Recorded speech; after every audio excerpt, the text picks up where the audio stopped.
Today we're going to have a look through this example campaign within the Nudge dashboard to show you how important real-time metrics are. I'll give you use cases for different metrics and how these can really help your campaigns. First up, let's take a look at devices and how important it is during a campaign to understand which devices are working the best for you. So you've logged into your Nudge dashboard, you're keeping an eye on the amount of reach, the social engagement, earned impressions and everything else. But let's say, for example, one of your KPIs is attention. Okay, well, I can see there that my attention's performing really well.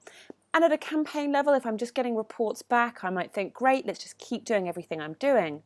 But when I split it out by device, I may start to see that some devices are getting higher attention than others.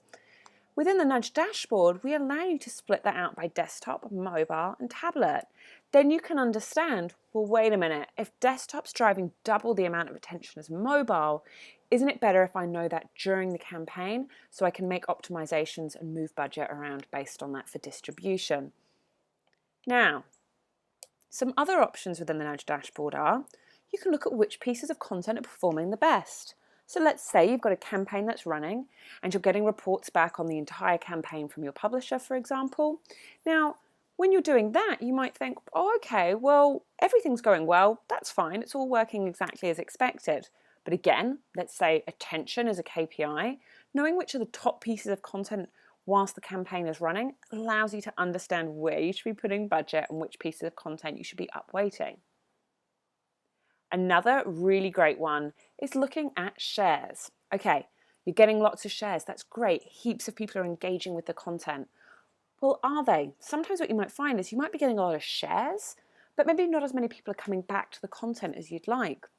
This is a great example of that. Here's a campaign, 22% of all social engagement is happening on LinkedIn. But wait, LinkedIn's only making 10% of the earned impressions. Okay, well, Facebook and Twitter are performing okay there, but LinkedIn isn't. What's going on? Maybe it's the share image on the automatic share. Maybe it's the headline. You can make these changes early on in the campaign, and then you can increase your earned impressions. That's organic reach, so understanding it in real time allows you to actually be put back in the driver's seat for your campaign. Now, let's look at distribution. This is one of the biggest parts of a campaign, and for most people, this is one of the parts that you can optimize in real time. You're not having to change creatives, you're not having to change, these really in-depth, beautiful pieces of content. You're just changing the distribution sources that are driving people through to the content. Okay, well, I'm looking at this here, so what can I see immediately?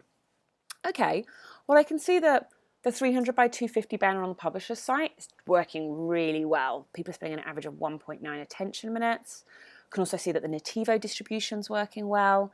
And I can see that the Pinterest influencer posts are driving good quality traffic, looking at that high attention and low bounce.